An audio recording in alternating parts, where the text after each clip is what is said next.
Hey everyone, it's Shelby here. Welcome back to A Little Literary Love. I'm glad you all are with me because today is going to be my mid-month wrap-up. We're talking about all the books that I read in the first half of April, and boy, has it been a great reading month. I've read so many good books this month, you guys. I've just been loving it. I've been loving all of the books that I've picked up. It's just been such a good roll, and I'm hoping it continues throughout the rest of April. And I'm also hoping that I can make this a fairly quick video, but we'll see how that goes because I have read 8 books already this year in April for the first half, so we have a lot to go through. And you know how I like to talk a lot about these books and sometimes ramble. But before we get into all of these books, please make sure that you are hitting that subscribe button if you haven't already. If you like my content, if you like this video, you're hitting that thumbs up button. And I'm trying really hard to get it to 1,000 subscribers this year. I think I can do it. I'm very close, but I can only do that with the help of you all. So thank you so much for supporting me and watching my videos and watching me talk about all of the books that I like to read and hopefully creating this little community here. So thank you. Anyway, so we're going to get right into all of these books because like I said, there's several that I have to talk about. They're so good. First one being Dance with the Devil by Amanda Richardson. This is the first book in her Midnight series. I don't know how many books are going to be in this series. There's only one out currently. I believe the second book is coming out soon. I know it's coming out sometime in April. I don't know exactly the date that the second one is coming out. So this one is like a dark contemporary romance. Our male main character is a psychiatrist, and he and his assistant, his virtual assistant, or I guess she's kind of a virtual assistant. She works remotely. She does not work there with him in his office.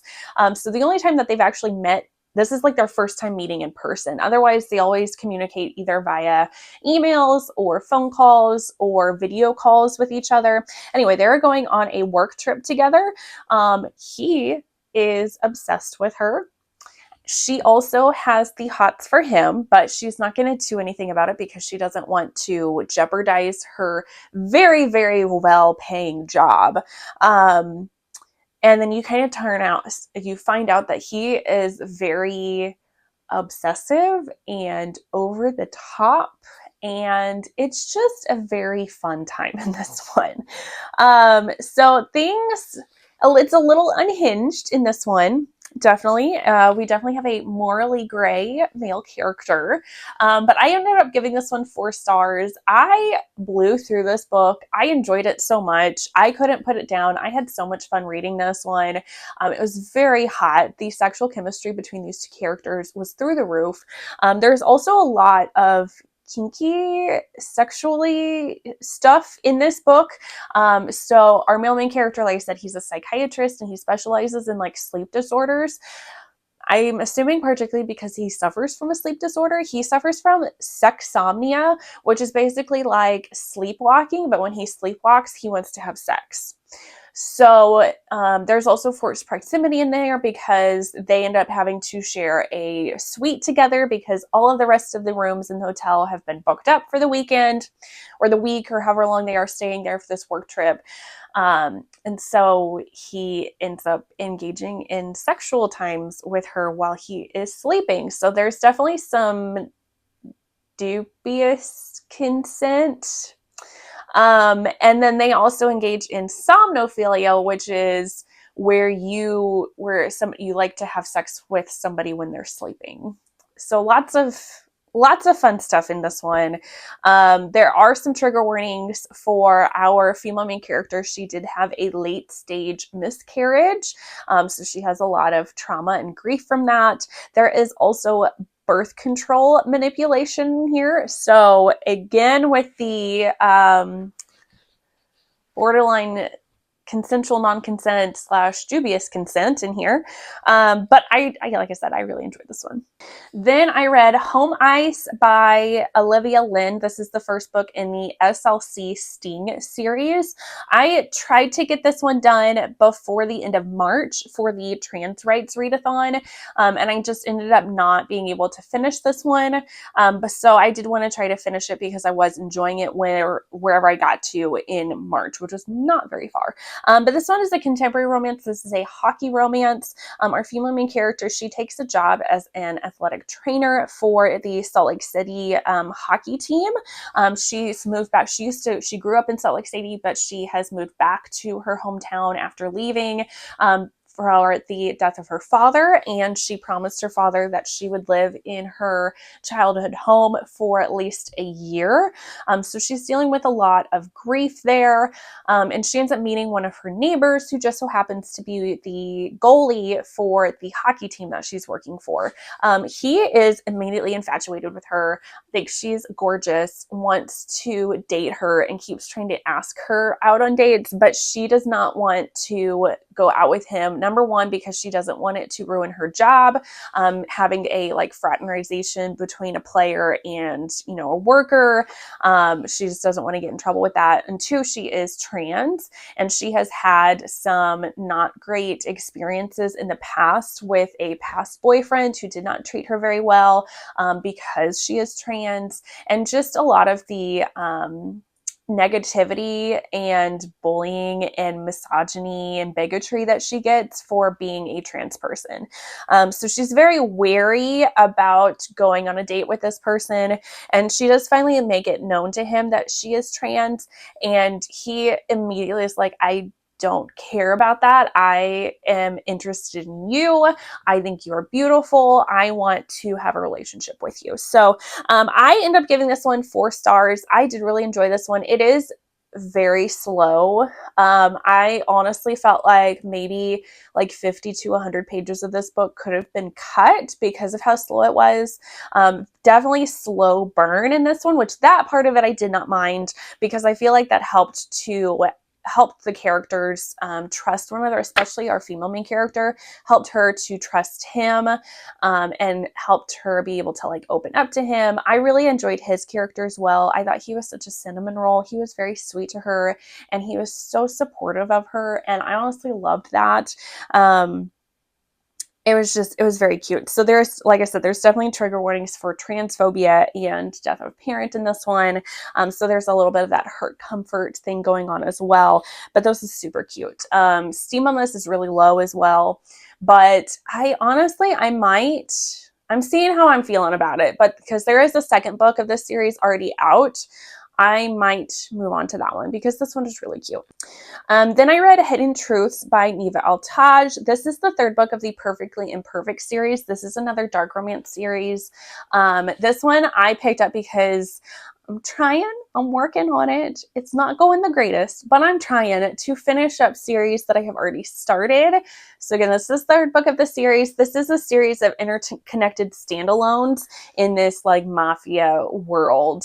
Each of the characters are from different mafia groups. I think so far, most of the men that we have seen have been in with the Russian Bratva. This one is about our female main character.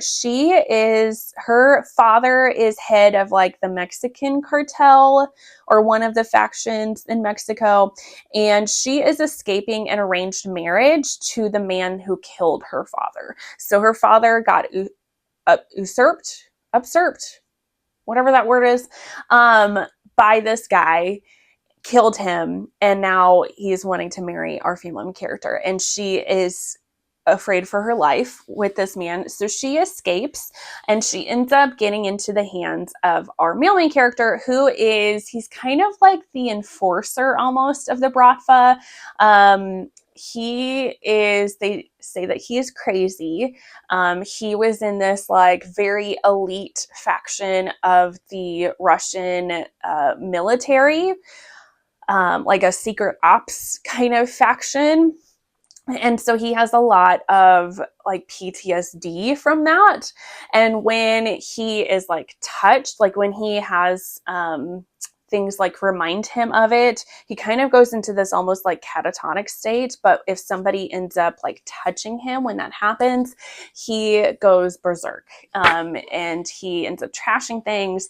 Lots of people die when this happens.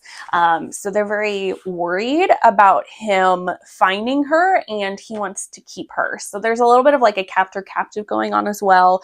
He is very obsessed with her. He's intrigued by her, and she's like one of the only people that can calm him down when he is in that type of state.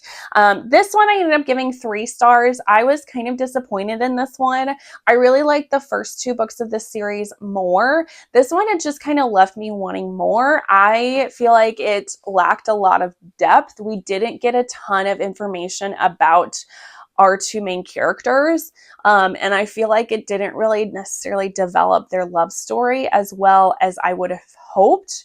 I do plan on continuing into more books in this series because I want to continue.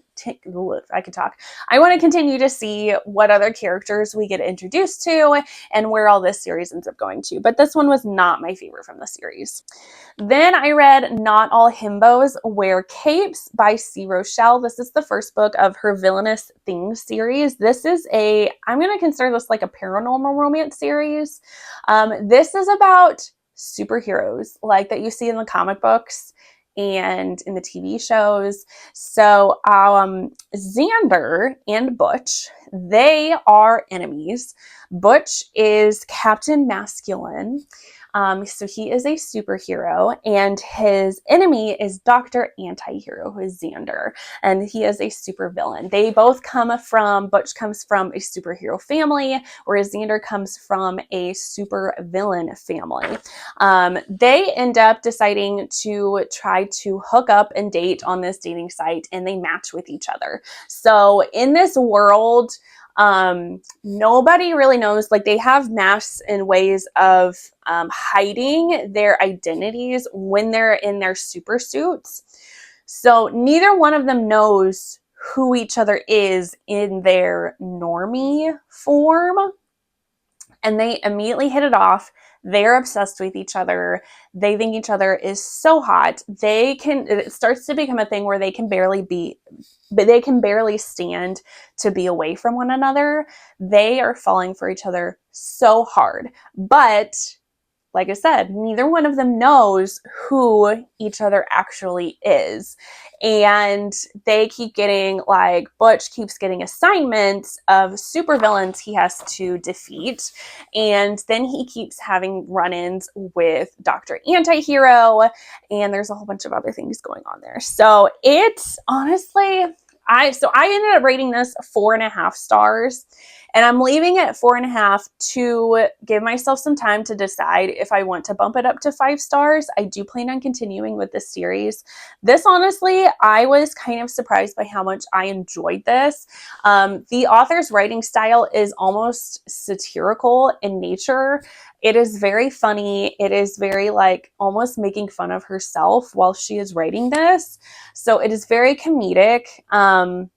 But I also like went through a whole gambit of emotions while reading this story. It was hilarious at times, but it was also like super sweet. And then there was these very shocking moments, and I cried during this, which I was not expecting to do. It was just all over the place. It was very hot as well. So many great tropes in this one. Because like I said, they're like enemies, but also lovers. So it's like a lovers to enemies to lovers weird kind of scenario there. There is daddy kink in this one. There's grumpy sunshine. Both of them are kind of idiots. So if you've ever heard of that whole idiots to lovers scenario, this is 100% it. So if you like that kind of trope, definitely pick this book up. There's also Touch Him and Die. There's a bi awakening because Butch previously thought that he was straight, and he's just like so drawn to Xander. It was such a good time. Like I said, I am planning on continuing with this series. I have not started book 2 yet, but it honestly might be the next book that I end up picking up, because this is so good. And I believe this series focuses on the rest of Xander's siblings. So Xander has like 4 or 5 other siblings. So there's a lot of books in this series. And then there's also like a spin-off series. And I think C. Rochelle also stated that she might have another spin-off, like a spin-off of a spin-off or something series. So we'll see, but it was really good. I enjoyed it. Then I read This Raven is Fate by Haley Dennings. This one is a little bit different from my norm, but I did pick this one up for a couple of different reading prompts for the various readathons or reading challenges that I'm doing this year. So this is a YA fantasy. This one is about Elise, and she comes from a family that despises reapers, which reapers in this world are basically like vampires. And then Layla, who is a reaper, they used to be best friends and they used to kind of grow up together. But then Layla's family was killed and she was turned into a reaper. Elise has been away for a while and now away in Paris, and now she has come back and she is kind of the heir to her father's empire. Both of these characters are tasked to work together, even though because of this situation that made Layla into a reaper, they do not talk to each other and they despise each other now. Anyway, so they are tasked with working together because there are some these very mysterious murders that have been happening and deaths that have been happening of reapers that in death have turned human, or they turned human right before death. So they're trying to figure out if there's potentially a cure to becoming a reaper and just kind of finding out the mystery of what is happening. This one, so I gave this one 3.5 stars. I didn't know how to rate this one. It was really hard for me. I think mostly my biggest issue with this was just because I am not a YA reader anymore. Most of the YA books that I pick up, I do not really enjoy that much. So part of my hesitancy and my dislike of it may be more of like a me problem, which is why I rated it at least 3.5. I also kind of felt like most of the story I was really bored with up until like the last 25% of it. There at the end, a lot of stuff happened and I was like actually started to get a little bit more engaged with the story. But even with that said, I do not know that I will continue with the series. This is the first book, I believe, of a duet. The second one is not out yet. And when it does come out, like I said, I don't think I'm going to be picking it up. I just don't think that this is a book for me. It is sapphic. It also takes place during the 20s in New York. Although it honestly, a lot of it didn't necessarily feel very historical. Yeah, I don't know. Like I said, I don't think this was a me book. Then I picked up Please Sir by Daisy Jane. This is the first book of her Bluebell Bruiser series. This is a new release from Daisy Jane. This is one of my highly anticipated books. I really wanted to get to this one because it's like a forbidden, taboo, kinky type of romance. This one is about our female main character. She starts a teaching job in Bluebell, and she's also the cheerleading coach because she has she's trying to get away from some past things that have happened to her. And she starts to form a bond with one of her students and one of her cheerleaders that she is coaching. This student is getting bullied in school, and so she just starts to form this bond with her. And then that so happens that student also happens to be the daughter of the hottest cowboy in town that she had a run-in with when she first moved to town at a farmer's market, and they both have huge hots for each other.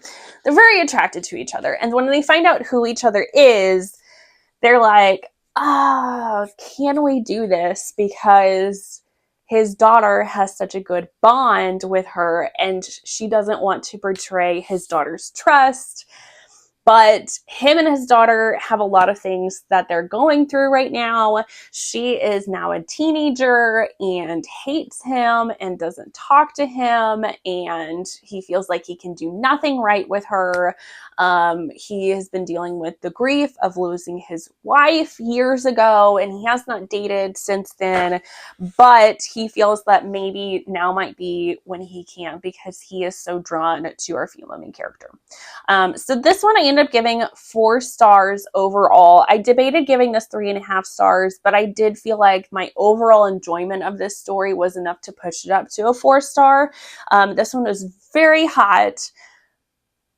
Again, enjoyed it. I just feel like the pacing of this story was off. It was mostly a ton of buildup, getting to the point where these characters are even like talking to each other and in the same room with each other. The spice of this, the spice doesn't even start until like 60 to 75% through this book. And then when we get to the spice, it's spicing. It's very spicy. It just, like I said, the pacing of it just felt like there was so much buildup. And then when we get to the point where these characters together, it felt almost insta love between them.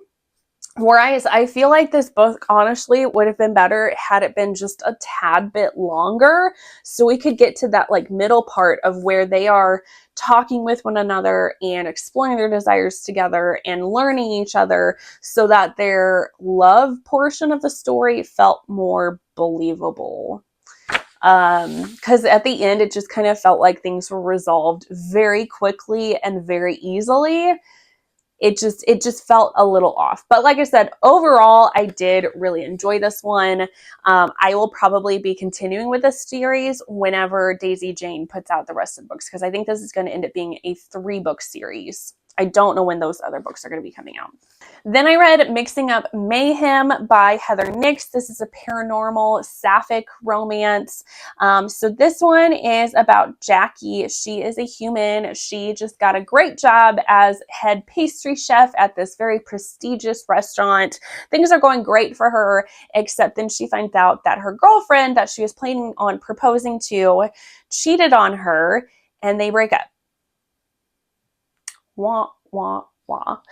So then while she's working on a project for work with trying to create this like elaborate dessert, and she, in the process of making this dessert, somehow some herbs and different spices that she ended up getting from this random strange lady at a farmer's market, she accidentally summons the princess of hell, which is Vex.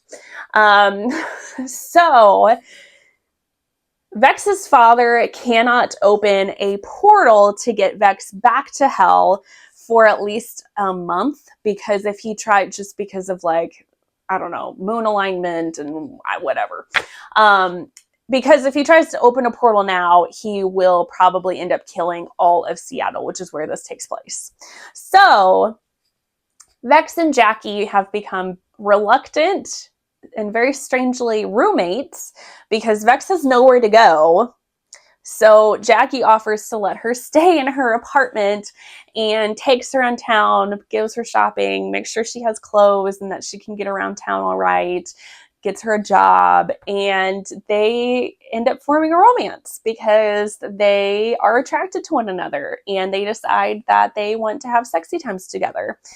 And it's just, honestly, I give this one 4 stars. All I have to say about this one is that it was just a really cute and spicy sapphic romance. I had fun reading this one. I read it really quickly too. It was just a fun time. That's all there is to it. Okay. And then the last book that I read for the first half of April, my most anticipated book of the year, The Prodigal Son by Sara Cate. This is the last book of the Good Brothers series. This is a contemporary romance series. It is very spicy series. If you have ever read a Sara Cate book, you know it's going to be very spicy. I received the arc of this, and I'm so happy that I did. This book is not out yet. This book releases on April 24th, and I highly recommend checking out this series. I'm starting to get emotional even just briefly talking about this. So this one is an Achillean romance. It is male-male. This one is about Isaac. He is the youngest good brother. He has run away from home. He ran away at 17, and he has become this country star. And he has gotten to the point where he is large enough that he and his band are actually touring across America with large stadiums. He has become this like viral country sensation. So at one of his concerts, he ends up meeting Jensen, who is one of his biggest fans. And Jensen goes with this acquaintance, I shall say, of his, and they end up getting backstage passes, and they meet each other and they start talking, and like when they're talking to one another, it's like nobody else is there because they have such a magnetism towards one another, and they want to continue to talk to each other and to continue seeing each other. However, Jensen is a preacher, and he is the preacher at Isaac's father's church. So one of the reasons why Isaac ran away is his father was this preacher at this mega church, and he had some very bigoted, is that a word? Bigotry, homophobic ideas. Which was very harmful towards Isaac, and which is why Isaac decided to run away. So you can read in like prior books some different things that have happened with the boys' relationship and their father. Anyway, so he is no longer the pastor there. Now Jensen is now the pastor at this church. So it takes a while for Isaac to find that out. I don't want to say too much about it, but this one, honestly, guys, this one is probably the darkest book I have written or that I have read from Sara Cate. And I don't necessarily think that this is a dark romance per se, but it is darker in the fact that it deals with very heavy subject matter in here. This is a very emotional story. Both of these characters have traumatic pasts, Jensen more so than Isaac, but both of them nonetheless very traumatic pasts, and a lot of mental health things that they are dealing with.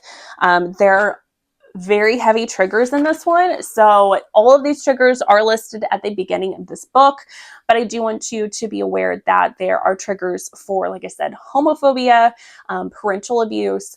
There is one of the characters ends up going through conversion therapy, and in that conversion therapy, he undergoes mental and sexual abuse.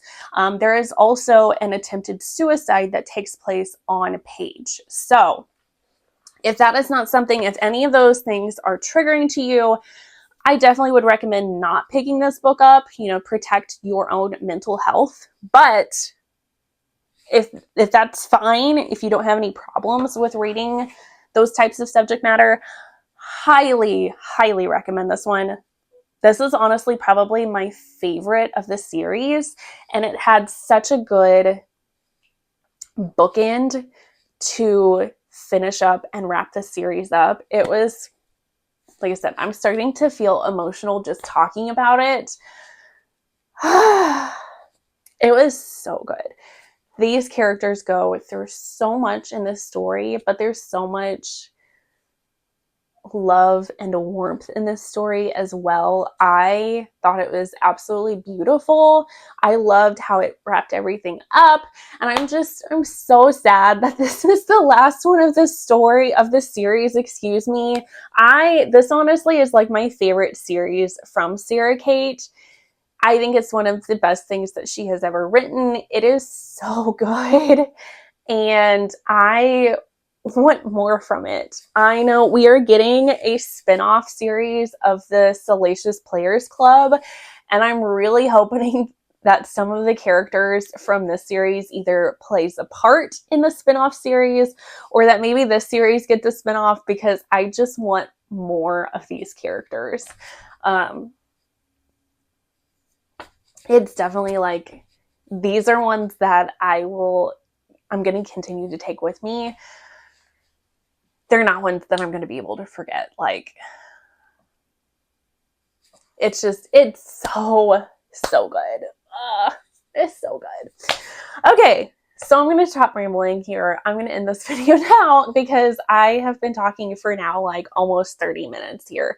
But that is going to be it. So if you want to, I will have all of these linked below. Please make sure to leave a comment with some of the books that you have been reading so far this month. What have been some of your favorite books that you've read so far?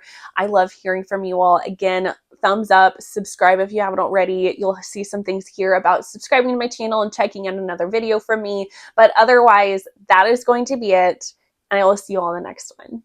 Bye, guys.